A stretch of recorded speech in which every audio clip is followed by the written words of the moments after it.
জাতীয় চলচ্চিত্র পুরস্কার, অথচ আমার চলচ্চিত্রের নৃত্যশিল্পী নৃত্য পরিচালকদের অগ্রাধিকার না দিয়ে অন্য জায়গা থেকে আনা হচ্ছে, সেটা বন্ধ করা হবে। ডিরেক্টরও থাকবে, ফাইট আর্টিস্টও থাকবে। যদি আপনার তার কাজ পছন্দ না হয়, তাকে তার সমপরিমাণ রেমুনারেশন দিয়ে কাজ করতে হবে। যেটা ভারতে করা হয় সেটা আমার দেশেও করতে হবে। তাকে কাজে না নেন সমপরিমাণ আমার ফাইটের আর্টিস্ট এবং ফাইট ডিরেক্টর থাকতে হবে, এবং তাকে সেই টাকা দিতে হবে তারা কাজ করা না করা। এটাকে বাধ্যতামূলক করতে হবে। সেন্সর বোর্ডে জমা দেওয়ার সময় অবশ্যই আর্টিস্ট অ্যাসোসিয়েশনের ক্লিয়ারেন্স সার্টিফিকেট নিতে হবে। আরেকটা কথা বলি, সভাপতি হলে সভাপতির চেয়ারে বসে থেকে এখানে সময়টা পার করবো না। আমি শুধু মিটিংয়ের সময় সভাপতির চেয়ারে বসবো, বাকি সময়টা আপনার পাশের চেয়ারে বসে আপনার দুঃখের কথা শুনবো। অনেকের কথাই শুনেছেন, বিগত দিনে যারা শিল্পী সমিতির নেতৃবৃন্দ ছিলেন আপনাদের ভোটে নির্বাচিত হয়েছে, তাদের মধ্যে অনেকেই আছে আমাদের এখানে এই প্যানেল থেকে নির্বাচন করছে। এবার তাদের বিগত দিনের কর্মকাণ্ড আপনাদের স্বার্থে আপনাদের কল্যাণে যা করে গেছে তার বর্ণনা আপনাদেরকে দিয়েছে। আমি এত কিছু বলতে চাই না। আমিও কোনো এক সময় শিল্পী সমিতি ছিলাম। Last time I was sports and cultural secretary. So আর তার পরবর্তীতে আমার পেশাগত কারণ এবং বিভিন্ন কারণে আমি শিল্পী সমিতি নির্বাচনে অংশগ্রহণ করতে পারিনি বা করিনি। তো আমি যেটা বলতে চাচ্ছি যে অনেকেই বলেছে যে এগুলো আমি করেছি, আমি কিছু করিনি, সব কিছু আল্লাহ করেছে, আমি ছিলাম উসিলা। আল্লাহ পাক আমাকে সেই রহমত দান করেছিল আপনাদের জন্য কিছু করার জন্য। আমি আপনাদের একজন কর্মী হিসেবেই সেই কাজগুলো করতে চেষ্টা করেছি।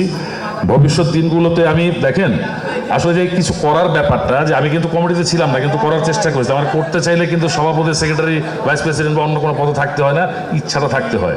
তবে কেন কমিটি করতে হয়? এই কারণে যে আপনি যখন একটা জায়গায় মুভ করবেন তখন আপনি একা গেলে তার প্রাধান্যটা কম থাকবে। কমিটি গেলে মনে করবে শিল্পী সমাজের সকল প্রতিনিধি এখানে এসেছে, তখন আপনি মূল্যায়িত বেশি হবেন। সেই জন্য একটা কমিটি করতে হয়, একটা পদ পদবি নিয়ে যেতে হয়। সো সেই কারণে ইলেকশনে অংশগ্রহণ করা এবং আপনাদের সমর্থন পেলে ইনশাআল্লাহ সেভাবেই আমি এগিয়ে যাব।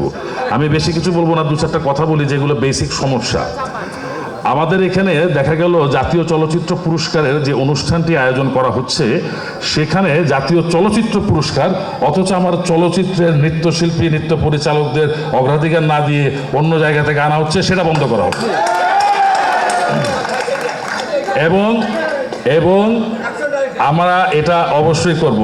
আমরা দেখি অনেক চলচ্চিত্র বিদেশে নির্মিত হচ্ছে এবং সেটা বাংলাদেশের চলচ্চিত্র, বাংলাদেশের অর্থ দিয়ে নির্মিত হচ্ছে, কিন্তু সেখানে অ্যাকশন কোরিওগ্রাফিতে আমরা দেখি যে বাইরের কোরিওগ্রাফার নেওয়া হয়, প্লাস বাইরের ফাইট আর্টিস্টও নেওয়া হয়।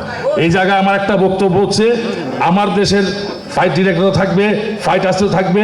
যদি আপনার তার কাজ পছন্দ না হয়, তাকে তার সমপরিমাণ রেমুনারেশন দিয়ে কাজ করতে হবে। যেটা ভারতে করা হয় সেটা আমার দেশেও করতে হবে।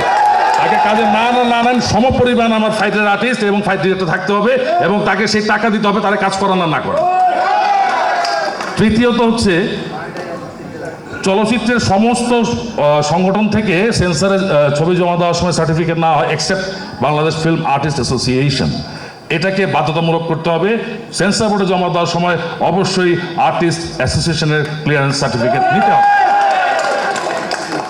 এগুলো হলো বেসিক কাজ যেগুলো আমি করব। তারপরে যে আমাদের যে সমস্যাগুলো আছে সেটা সমাধান কল্পে আমি কিছুটা এগিয়েছি। সেই ক্ষেত্রে আমাকে সহযোগিতা করছেন কিছুদিন আগে ঘোষিত সংস্কৃতি মন্ত্রণালয়ের সংস্কৃতি প্রতিষ্ঠান এবং ব্যক্তিদের অনুদানের যে কমিটিটা, তার জ্যেষ্ঠ সদস্য, সিনিয়র মেম্বার হচ্ছেন আমাদের চলচ্চিত্রের একজন প্রাণপুরুষ, আমাদের এই বড় ভাই, আমাদের এই জনপ্রিয় নায়ক জনাব হেলাল খান ভাই।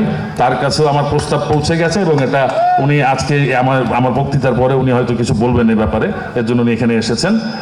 সো আমি কি করতে পারবো, কি করতে পেরেছি সেটা না বলে আগামী দিনগুলোর দিকে তাকাই। আপনাদেরকে সবাইকে নিয়ে জয়ী হই। আমি জয়ী হলে শুধু আমি একা জয়ী হব না, আপনারা জয়ী হবেন। আরেকটা কথা বলি, সভাপতি হলে সভাপতির চেয়ারে বসে থেকে এখানে সময়টা পার করবো না। আমি শুধু মিটিংয়ের সময় সভাপতির চেয়ারে বসবো, বাকি সময়টা আপনার পাশের চেয়ারে বসে আপনার দুঃখের কথা শুনবো। সেই সুযোগটা আমাকে করে দিলাম। ধন্যবাদ।